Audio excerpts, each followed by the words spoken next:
ఒకప్పుడు సంక్రాంతి, దసరా, దీపావళి అంటే ఆటో డ్రైవర్ల ఇంట్లో పండగ ఉండేది. ఇంటిల్లాది సంతోషంగా గడిపేవారు.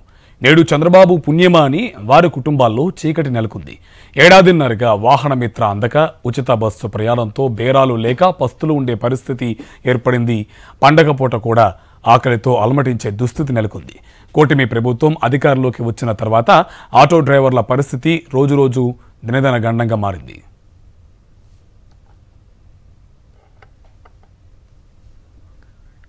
విశాఖలో ఆటో డ్రైవర్ల సమస్యపై మా కరెస్పాండెంట్ నాయుడు మరింత సమాచారం అందిస్తారు. ఎన్నడూ లేని విధంగా ఆటో డ్రైవర్లు దుర్భరమైన జీవితాన్ని అనుభవిస్తున్నారు. గత ఏడాదిన్నరగా వాళ్ళకి వాహనమిత్ర పథకం అమలు కాకపోవడం, అలాగే ప్రభుత్వం ఏర్పాటు చేసిన ఉచిత బస్సు వల్ల ప్రయాణికులు ఎవరు ఆటో ఎక్కకపోవడం వల్ల వారు తీవ్రమైన మానసిక ఆందోళనకు గురవుతున్నారు. ఒకవైపు కుటుంబాన్ని పోషించుకోలేక, మరోవైపు ఫైనాన్సులు కట్టుకోలేక తీవ్రమైన ఇబ్బందులు పడుతున్నారు. ఇక ఇప్పుడు ప్రస్తుతం రాష్ట్రంలో ఆటో డ్రైవర్ల పరిస్థితి ఏ విధంగా ఉంది అనే విషయాలను అడిగి వారి మాటల్లోనే తెలుసుకుందాం. చెప్పండి, ఇప్పుడు వాహనమిత్ర పథకం ఏడాదిన్నరగా మీకు అమలు కాలేదు. ఈ ఏడాదిన్నర పాటు ఎలాంటి ఇబ్బందులకు మీరు గురయ్యారు? మాకు ఉచితం బస్సులు వేయడంలో చాలా ఇబ్బందిగా ఉందండి. దానివల్ల ఎవరు ఎక్కట్లేదండి. రోజు అనకూడదు కానీ ఒక 200 కూడా చేయలేకపోతున్నామండి. దానివల్ల పిల్లల్ని పోషించుకోలేకపోతున్నామండి. పిల్లల చదువులకి కూడా అప్పులు చేసుకొని ఇది చేసుకుంటున్నామండి. ఎంత వచ్చింది మిగతా టైంలోనే? అంతకుముందు ఒక 800 ఇలాగా డీజిల్ అయిపోయి ఇలాగ వచ్చేయండి. అది ఇప్పుడు ఒక 200 కూడా రావట్లేదండి. డీజిల్కి కూడా లేదండి. చాలా 20 సంవత్సరాల నుంచి నేను ఆటో వేస్తున్నాను. ఎప్పుడు ఇంతగా ఇబ్బంది పడలేదు. ఎందువల్లంటే ఉచిత బస్సు వేయడం వల్ల మాకు వచ్చే ఆదాయం చాలా వరకు గండిపడింది.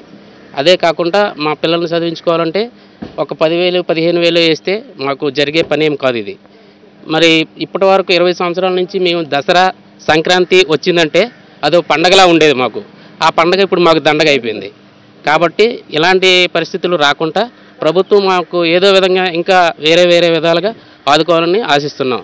మాకు డీజిల్ అవుతుందే తప్ప ఇంకో విధంగా మాకు రాబడి అయితే రావటం లేదు. ఇలా పిల్లల్ని చదివించుకోవడం ఇబ్బంది అవుతుంది. ఇంట్లో భోజనం ఖర్చులకు కూడా ఇబ్బంది అవుతుంది. ఇలాంటివన్నీ కొంచెం దృష్టిలో పెట్టుకొని మాకు ఏదైనా సాయం చేయాలి. ఎలాంటి సాయం అంటే ప్రతి నెల మీరు డబ్బులు ఇవ్వమని ప్రభుత్వాన్ని కోరుతున్నారా, లేదంటే ఇచ్చిన 15,000 సరిపోతాయి అనుకుంటున్నారా? ఇచ్చిన 15,000 అలా సరిపోతాయి సార్. ఒకే సంవత్సరంలో ఒక 15,000 ఇస్తే ఎలా సరిపోతుంది? మాకు నెలకు అయ్యే ఖర్చు ఒక 20,000 నుంచి ఇప్పుడు ఖర్చులను చూస్తే ఒక 20,000 అయినా ఖర్చు అవుతుంది. ఆ 20,000 కావాలంటే సంవత్సరంలో 15,000 ఇస్తే మాకు నెలకి ఎంత పడుతుంది సార్? అది 15,000 ఎలా సరిపోతుంది? అలా చాలదు. ఆటో డ్రైవర్ల పరిస్థితి దినదినం గండంగా ఉంది. ఇప్పుడే ఆల్రెడీ నిరుద్యోగం బాగా పెరిగిపోయింది. అది పల్లెటూరులో చూసుకుంటే పంటల పండగ, బాగా చదువుకుంటే ఉద్యోగ అవకాశాలు లేక, ఈ రెండాటికి ఈరోజు దొంగతనాలే కానీ దోపిడీదారాలు చేయకుండా వాళ్ళ కాళ్ళ మీద వాళ్ళు బతకాలని చెప్పి మేమందరం కూడా ఆటోలు కొనుక్కొని ఆటోలు వేసుకొని బతుకుతున్నాం. ఇప్పటికే ఆటో డ్రైవర్లకి ప్రభుత్వం ఆదుకోవాల్సింది పోయి ఆటో డ్రైవర్ల బతుకు జీవనం మీద దెబ్బతీసేటట్టుగా ఈరోజు మహిళా ఉచిత బస్సు అని తీసుకొచ్చి మా పేకలు ఉరితాడులుగా తీసుకొచ్చారు. దాన్ని ఈ ప్రభుత్వం తీసుకొచ్చిన పథకాన్ని మేము స్వాగతిస్తున్నాం. కానీ అదేవిధంగా ఈ ఆటో డ్రైవర్ల పరిస్థితి కూడా ఆలోచించాలి. కానీ ఆలోచించకుండా ఈ ప్రభుత్వం ఒంటెది పోగొడతనంగా పోతుంది. కాబట్టి మేమేం అడుగుతున్నామంటే ఆటో డ్రైవర్లకి ఏడాదికి 15,000 రూపాయలు ఇస్తానని చెప్పేసి అన్నారు. ఇప్పటికి 15 నెలలు గడుస్తుంది. ఇప్పటికి డేట్లు ఇస్తున్నారు తప్ప ఇప్పటికి కూడా అది అమలయ్యే పరిస్థితి లేదు. మొన్న 1వ తారీఖు అన్నారు, ఇప్పుడు 4వ తారీఖు అంటున్నారు, రేపు ఇంకా 10వ తారీఖు అంటారు. అంటే ఈ రోజులు మారుతున్నాయి తప్ప డేట్లు మారుతున్నాయి తప్ప ఆటో డ్రైవర్ ఖాతాలోకి వచ్చే పరిస్థితి అయితే ఈ ప్రభుత్వం కనిపించట్లేదు.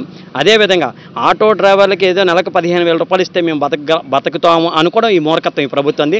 కాబట్టి మేము కొన్ని డిమాండ్లు పెట్టుకుంటున్నాం. ఎందుకంటే మీ సమాజంలో మేము కూడా మానవత్వంతో బతుకుతున్నాం. ఈరోజు వికలాంగులకు ఉచితం అని చెప్పి ఆటోలు పెట్టాం. ఈరోజు గర్భిణీ స్త్రీలకు ఉచితం అని చెప్పి ఆటోలు పెట్టాం.